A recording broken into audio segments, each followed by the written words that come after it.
Não foi Coelhinho que morreu na cruz, quem foi crucificado foi o meu, o seu, o nosso Jesus. Então quero começar esse podcast especial de Páscoa da Dopamina com essas palavras. E hoje está aqui comigo o Isaac, que além de ser o nosso colaborador, não é não, filho? É meu filho, também é meu filho mais velho, eu tenho o Gabriel, que é colaborador aqui também. Isaac colabora conosco aqui na Dopamina Comunicação, como gestor de tráfego pago, marketing digital.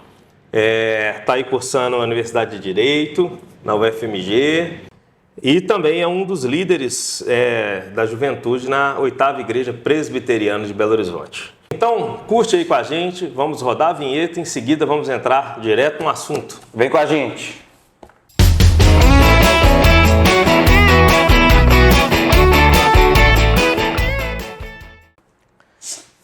Bom, Isaac, meu filho, e você aí que está web telespectador, né? Não sei como é que fala.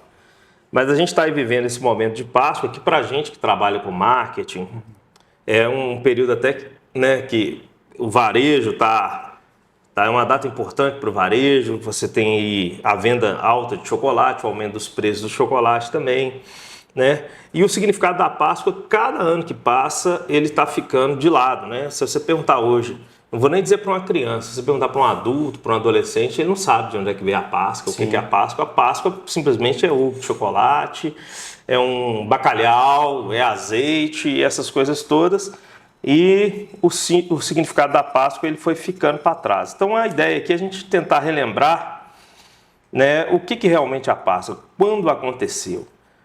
Isaac, fala para a gente aí, o que você acha desse momento aí que a gente está vivendo, não só desse momento, desse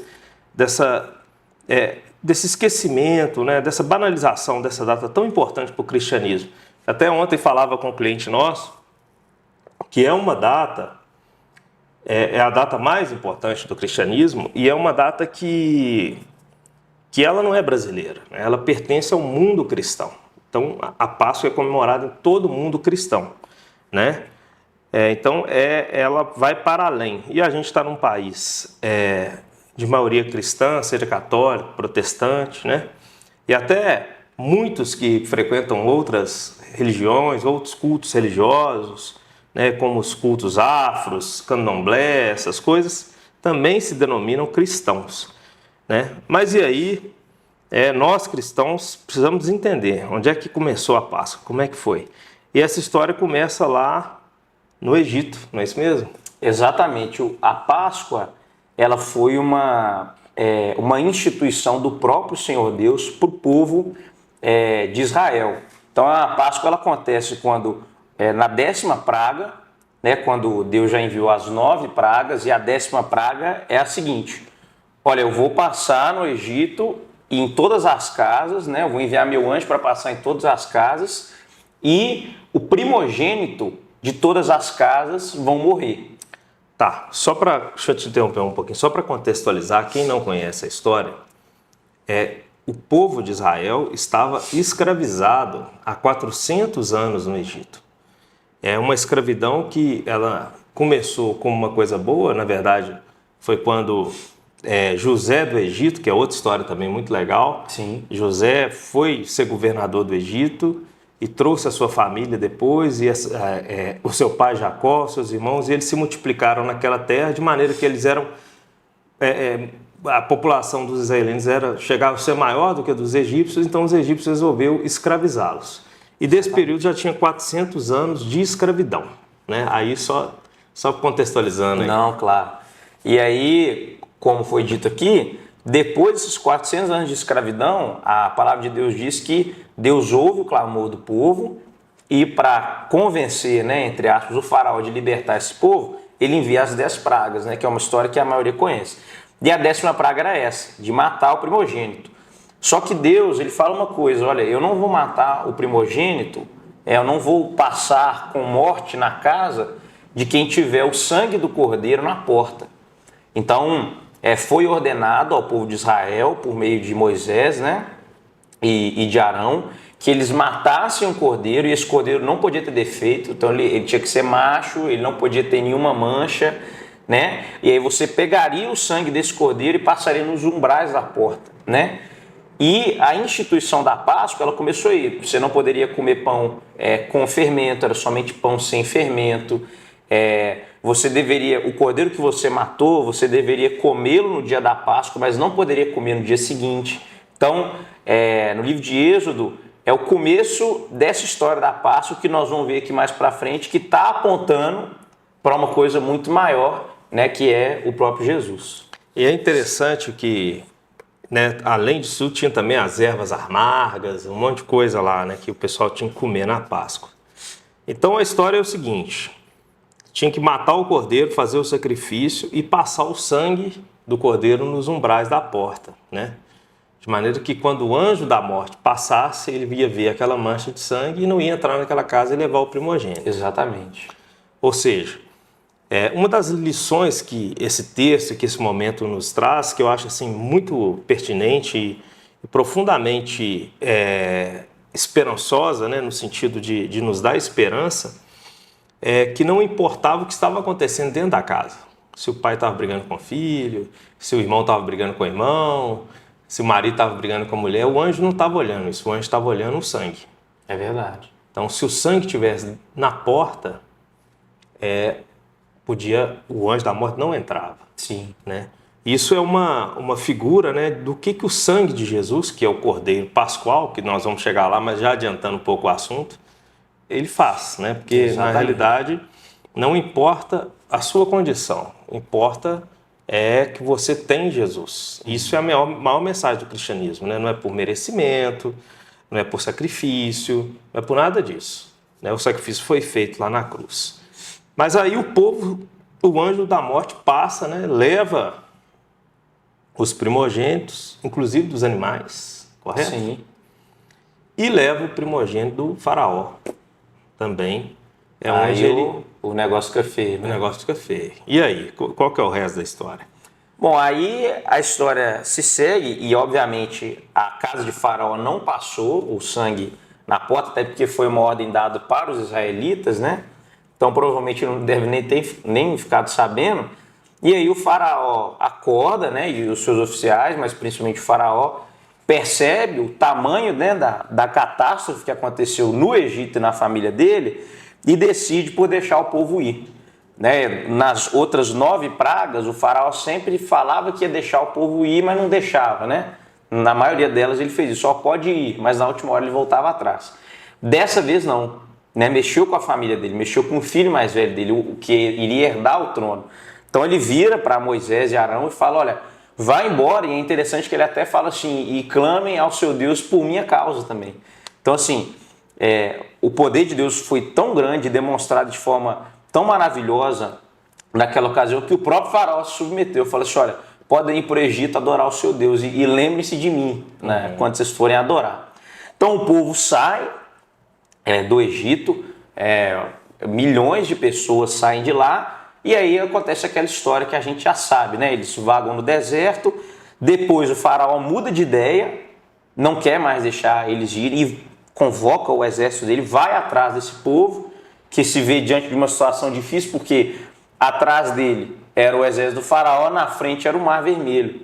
E aí Moisés vira e pergunta para Deus, ô Deus, o que a gente faz agora? E aí Deus fala, por que você parou? Né? Diga ao povo que marche. E aí Moisés vai e através do poder de Deus abre o Mar Vermelho, o povo atravessa e a Bíblia fala que em pé enxuto, né, com pé seco, então ficaram literalmente 2 muralhas, né? E aí o exército do faraó tenta atravessar, mas o mar se fecha e eles sucumbem. E tem muita gente que acha que essa história é uma grande fantasia, né? Inclusive, tem uma história, eu acho essa história interessante, que fala que parece que ali num determinado ponto do Mar Vermelho, lá no alto, né, perto da Península do Sinai, ele é muito rasinho e tem uma época do ano que a maré abaixa e que é exatamente essa época que eles atravessaram. Na verdade, o mar não se abriu, a maré baixou. E aí tem uma história curiosa que é de uma professora numa escola infantil falando era a época da Páscoa e ela falou assim, olha, na verdade, E a menininha falando, né? Ah, porque o mar se abriu e tal. Ela falou assim, olha, isso não aconteceu. E começou a falar para aquela aluna, isso não aconteceu. O que aconteceu é porque tem uma parte que a maré abaixa, eles passaram ali e tal. Então não foi um milagre. E aí a menininha ficou triste com aquilo, falou assim, aí depois ela parou, pensou e falou assim, professora, foi um milagre maior ainda então? Não, Deus é maravilhoso. Ela falou assim, mas como assim milagre? Ué, porque numa maré baixinha assim, a água na canela, ele matou o exército do Egito todo afogado. É verdade. Então assim, de um jeito ou de outro, foi um milagre, né? Mas aí então começou a comemorar a Páscoa, virou uma festa dos judeus, né? Uma festa que é celebrada todos os anos. Sim. Essa festa do sacrifício. Passaram-se anos e anos, a Bíblia relata isso, né? E aí nós chegamos no tempo de Jesus, né? Jesus vem, nasce, começa o ministério aos 30 anos. Sim. E morre aos 33, crucificado. Supostamente hoje, quinta-feira, uma hora dessa ou um pouquinho mais tarde, ele estaria indo para o Getsemane fazer aquela oração, né, que a gente conhece, que a Bíblia fala que ele suou lágrimas e gotas de sangue, né? Que ele pede a Deus, fala, Senhor, que não seja feita a tua vontade, mas a minha vontade, mas a tua, né? Mas se for possível, né? Afasta de mim. Afasta-me esse cara. Ou E os seja, discípulos dormindo lá, vacilando, né? Vacilando. Como é que você enxerga esse momento? Que lições esse momento no Getsemane te traz? Olha, esse momento do Getsemane, eu acho que a primeira coisa que a gente pode concluir a partir dele é que, às vezes, fazer a vontade do Pai, às vezes, e muitas vezes, na maioria das vezes, não é algo que é fácil e é algo que vai exigir um sacrifício de nós, né? Então, nem sempre você ter que obedecer o que a Bíblia fala vai ser algo que, na hora, no ato de obedecer, você vai ter prazer. Depois, você pode até ter um prazer de deitar a cabeça no travesseiro de consciência limpa e tal, mas, ora, Jesus estava a ponto de fazer a vontade de Deus, que era morrer no lugar do seu povo, mas mesmo assim ele falou, Pai, se for possível, afasta de mim esse cálice. Né? E isso revela, te interrompendo, Tati, é o seguinte, Jesus ele assume a forma humana, ele é um Deus encarnado, correto? Uhum. E como homem, ele sofria as coisas que nós homens sofremos, né? Dores, tristezas, decepções, né? Ilusões e aquelas coisas todas. E ele naquele momento, eu acredito, né, que a parte humana dele estava gritando, porque ele sabia da dor que ele ia passar. Ele sabia que ali ia ser barra pesada mesmo. E uma dor física também. Sim, né? nós falamos, da dor física, né? E assim, e a dor emocional, porque ele é abandonado e negado, né? Pedro, ele nega, né? Ele é traído por Judas. E na hora da crucificação não tinha nenhum discípulo lá, né? Exatamente. Sou todo mundo. Pedro ainda negou, né? Ainda negou, né, Jesus. Então, assim, e mesmo naquele momento, até estava lendo essa semana uma meditação do Charles Spurgeon, que quando eles chegam para prender Jesus, os soldados vêm, né? E eles chegam perto dos discípulos para prender os discípulos também. Jesus chega e fala assim: não são eles que vocês querem a mim. Então me prendam, deixem eles irem. Cara, isso chamou muito a minha atenção, porque tem uma lição também legal, que quando você tem Jesus, né, como seu Deus, como seu Senhor, como seu irmão mais velho, ele tem esse lance da proteção. Com certeza. Ele chama a responsabilidade do peito dele e fala, não, você está mexendo com ele, não, você está mexendo comigo. Ele está mostrando isso para os discípulos. Problema, e às vezes assim, com a gente é isso, né? A gente tem que ter essa fé e acreditar que muitas vezes você está passando um problema, sei lá, essas coisas que a vida nos traz e cara, eles estão mexendo com o seu Deus, com Jesus. Então, esse lance da entrega é muito importante, você entender que Ele está no controle da vida, da sua vida, das suas coisas, e é a hora de se descansar, porque Ele é o homem forte, né? Que chama a responsabilidade para Ele, né? Deixa comigo, o negócio aqui é comigo. É aquela história, o pai de quando perguntaram para a menininha assim, eu sempre conto essa história, mas perguntaram para ela assim, se o diabo bater na porta do seu coração, o que você vai fazer? Com a menina pequena, ela, uai, eu vou pedir Jesus para atender, né? E é mais ou menos isso, Jesus é o bom pastor. E naquela época, o pastor ele protegia as ovelhas com um muro de pedras baixinho e colocava algumas folhas com espinhos, né? Só que na porta, que era o único lugar em que o lobo podia entrar, enquanto as ovelhas estavam dormindo, era onde o pastor dormia.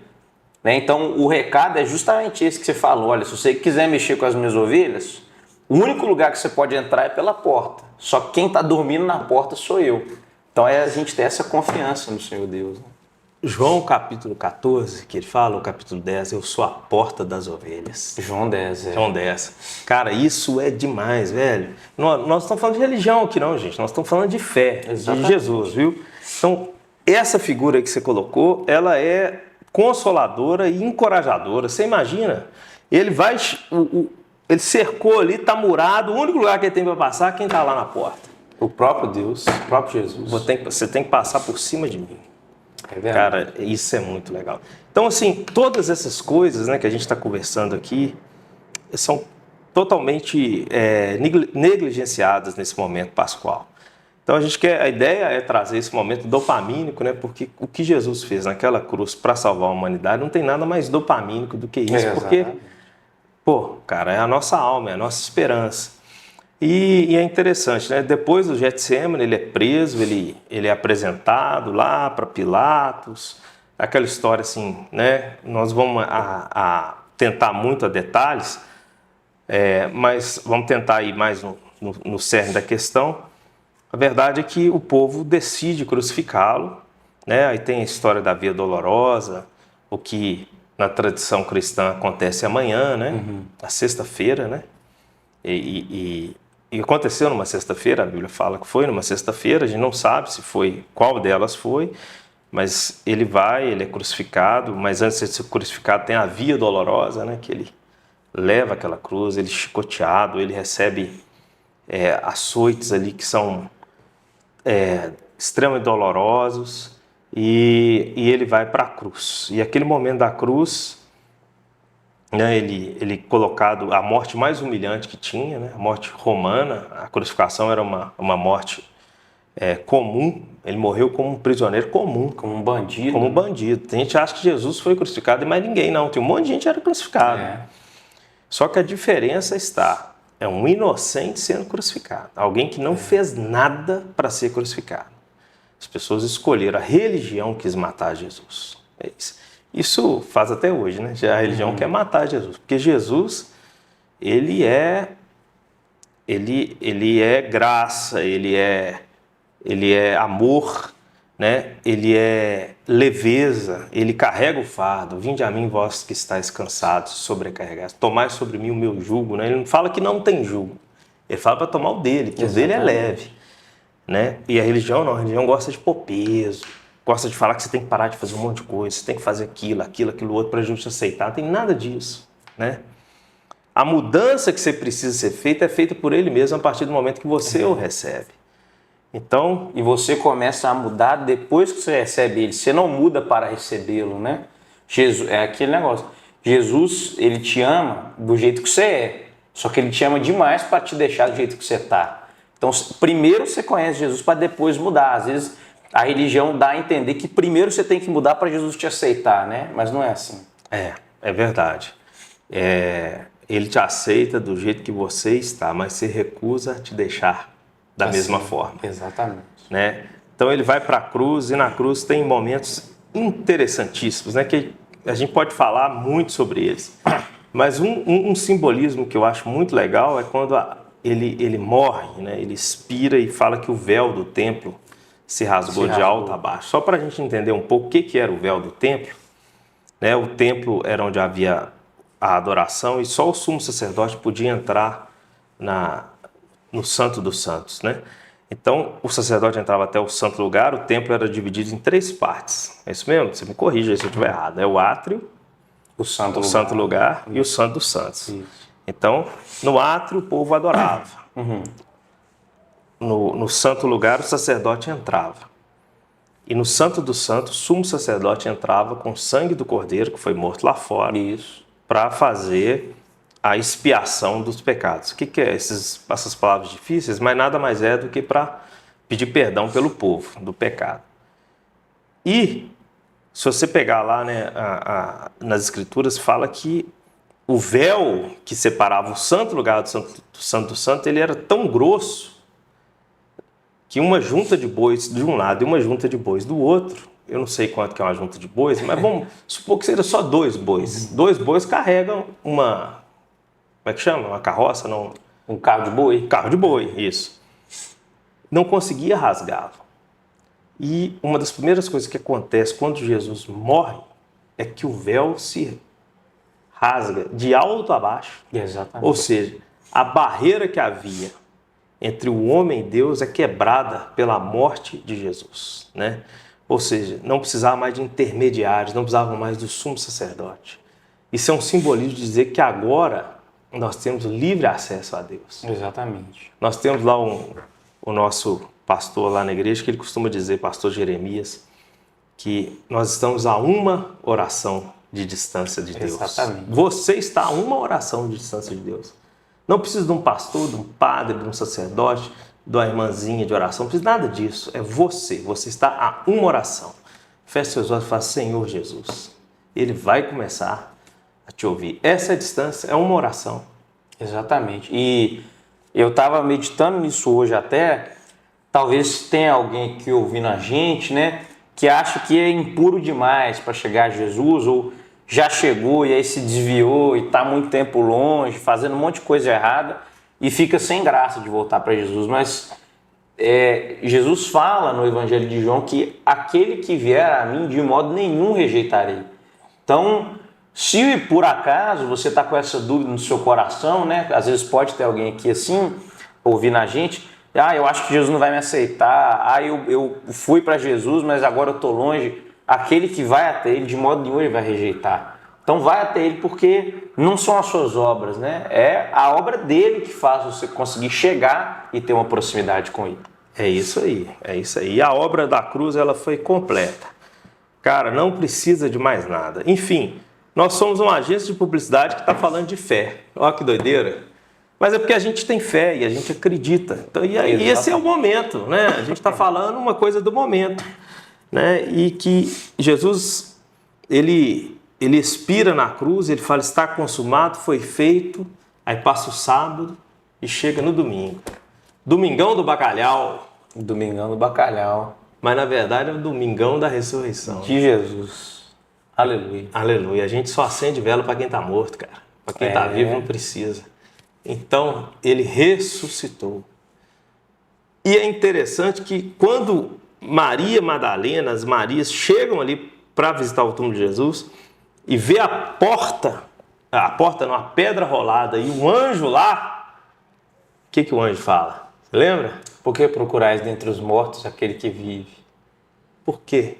Por que procurar entre os mortos aquele que vive? Cara, eu chego, como diz os antigos, eu chego a arrupiar. Mas por quê? Então, essa é a diferença do cristianismo para as outras crenças, né? Maomé está morto. Você vai lá em Meca, está o túmulo dele. Buda morreu, virou, sei lá, uma árvore, com todo respeito. Tem muitos bons ensinamentos. Muito respeito também ao profeta Maomé. Mas você vai pegar, Lenin morreu, está lá o corpo dele lá. Allan Kardec. Eles estão tentando, né, preservar aquele corpo lá quase 100 anos, sei lá. Stalin morreu. Allan Kardec morreu, né? Todos morreram.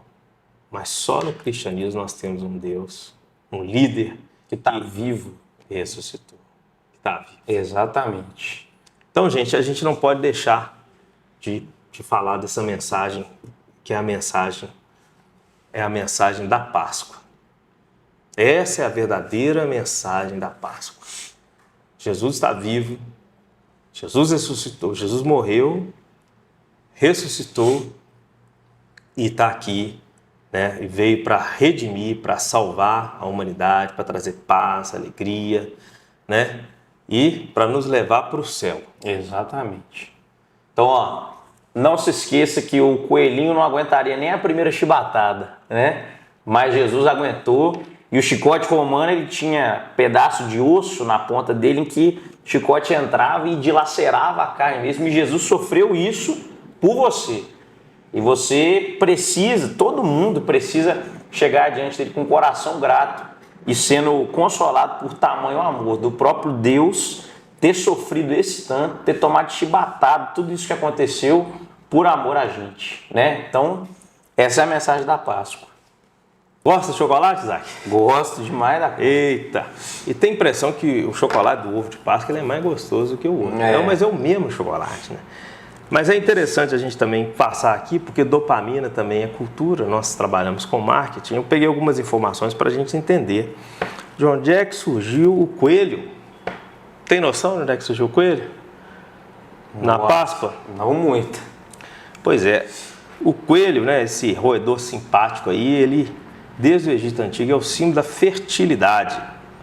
Um coelho é capaz de gerar filhotes de 4 a 8 vezes por ano. Nossa! Né? E de 8 a 10 coelhinhos por ninhada. Caramba, vamos pegar a média aqui de 4 e 8 dá 6. Vamos pegar a média aqui de 8 e 10 dá 9. 6 vezes 9? Dá 54. 54? Então 54 coelhinhos nu é muito coelho. Tá doido. Então, e aí esse animal virou esse símbolo por causa disso. E tem uma, cara, que eu achei assim, eu descobri isso hoje lendo uma matéria na revista Exame, que aí já é uma viagem muito grande, mas diz que quando Maria Madalena foi amanhecer no domingo, sepulcro de Jesus, estava a sepultura entreaberta e um coelhinho tinha ficado preso lá dentro, tinha um coelhinho lá dentro. Bom, isso aí é história, né? É lenda, né? E o ovo, por sua vez, é um símbolo de renascimento, né? Os povos da antiguidade, os romanos, já usavam o ovo, né? Como presente, essas coisas. Tinha essa coisa, né? Até lá dos russos, da população antiga daquela época, de fazer ovos assim decorativos e também como joias, né?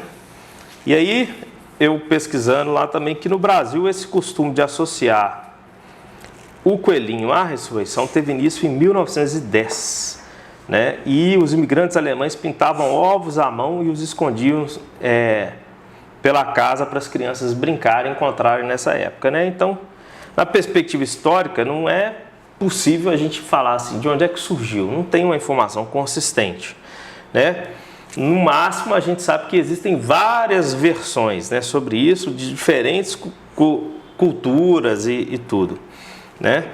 Então, assim, para a Igreja Católica, por exemplo, o símbolo da Páscoa não é nem coelho, nem ovo e nem cruz, é o círio pascual. É uma vela branca gigante que simboliza a ressurreição de Jesus, né? Nela estão escritas a letra alfa e ômega, porque Jesus é o alfa, o ômega, o início e o fim, né? E o símbolo maior da Páscoa, para nós cristãos, né, é o Cordeiro, né? Nós protestantes, né? Exatamente. É o Cordeiro que foi morto antes da fundação do mundo e foi morto na cruz e hoje nos trouxe essa ressurreição, essa mensagem de ressurreição, né, de esperança, é um tempo de esperança. E muito mais do que um tempo de comelança, a Páscoa é um tempo de esperança. Exatamente. Isaac, suas considerações finais para esse Topcast, que hoje foi muito diferente, um assunto de fé e não um assunto de marketing, mas é um assunto que está na boca, pertinente, com certeza. Está na boca das pessoas. Hoje a gente tem que falar o que está na boca das pessoas e tentar trazer um entendimento. Obviamente, esse é o ponto de vista nosso cristão, que a gente crê como verdade, né? Respeitando todos aí.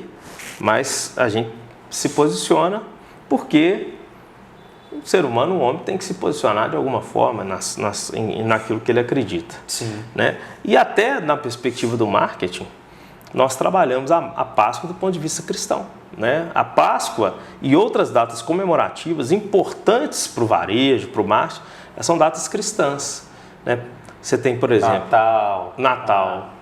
Até o Dia das Crianças, que é o dia de Cosme e Damião, que são os santos católicos. Então, o Dia dos Namorados, que no Brasil comemora-se em junho, mas nos Estados Unidos e em outros países comemora-se em fevereiro, que é o dia de São Valentim. Até para cerveja tem santo. Tem aí dia 17 agora de março, passou o dia de São Patrick, São Patrício, né, aportuguesando. Então, ou seja, as datas comemorativas, né, que são temas de campanhas publicitárias, temas de comerciais de TV, de assuntos de novelas, são datas majoritariamente cristãs. Então não dá para a gente passar por uma data dessa sem fazer uma reflexão cristã. Exatamente. E acho que a consideração final é da gente nunca se esquecer do porquê que a gente crê em Jesus, né? A ressurreição de Jesus, ela tem um peso muito grande porque ela é a prova definitiva de que tudo que ele falou é verdade, né? Então tem um sermão do Billy Graham que ele fala assim, olha, eu quero saber se Pedro está errado, eu quero saber se Tiago está errado, se João está errado, porque aí se eles estiverem errados, a Bíblia é só mais um livro igual o Chapeuzinho Vermelho fica de lado. Mas se ele estiver certo, aí muda tudo, né? E esse se estiver certo, esse se ele é cortado pela ressurreição de Jesus, ele está certo. Porque qual que é a lógica, né? Lá em Mateus tem uma parte quando Jesus cura o paralítico que desce do telhado e tal. Ele fala assim, olha filho, seus pecados estão perdoados. Aí os fariseus duvidam, né? Falam assim, é só Deus pode perdoar pecados. Por que ele está falando isso? Ele fala assim, para vocês verem que o Filho do Homem tem autoridade, levanta-te e anda. E ele levantou e andou. Qual que é a lógica, né? O milagre que Jesus fez, ele comprovava a afirmação anterior, que é que o Filho do Homem perdoa pecados. Então, do mesmo jeito, a ressurreição de Jesus, ela está comprovando que tudo que ele disse é verdade.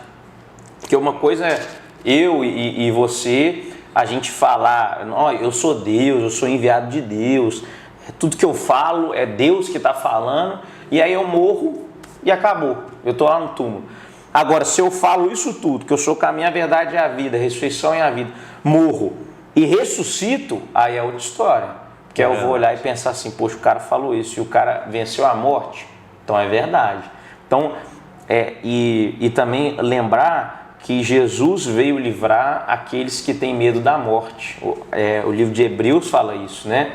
Que ele veio livrar todos que têm medo da morte. Não tem porquê quem crê no Senhor Jesus, ter medo de morrer. Billy Graham diz, né? A única coisa que a morte pode fazer para um cristão é abrir a porta para ele conhecer o seu mestre, né? Então, a mensagem que eu queria deixar no seu coração é a mensagem de esperança, é uma mensagem de não ter medo da morte, e não ter medo da morte porque aquele em que você crê já venceu ela e venceu por você. Então, se entregue ao Senhor Jesus, como meu pai falou que você está a uma oração de distância e Jesus não morreu de braços abertos à toa, é porque ele quer te abraçar. Ok. Isaac, obrigado, meu filho. Eu que agradeço. Por ter participado aqui com a gente. Vamos bater uma queda de braço. Pessoal, esse foi o Topcast número 2. Assiste o número 1, vai aparecer no final desse vídeo, a gente vai pôr lá para você assistir, que a gente está falando sobre empreendedorismo, mulheres empreendedoras com a Alessandra Vasconcelos, minha sócia aqui na Dopamina. E como é que é? Tem que dar um like, se você quiser seguir, você compartilha. Compartilha, tá joia? Se você gostou desse vídeo, deixa aí seu comentário, os comentários, eles sempre ajudam, né? As críticas são muito bem-vindas. Exatamente. Tá bom? Obrigadão, forte abraço. Tchau, tchau. Aí foi, hein, pai? Foi, hein? Tudo começou com uma risada.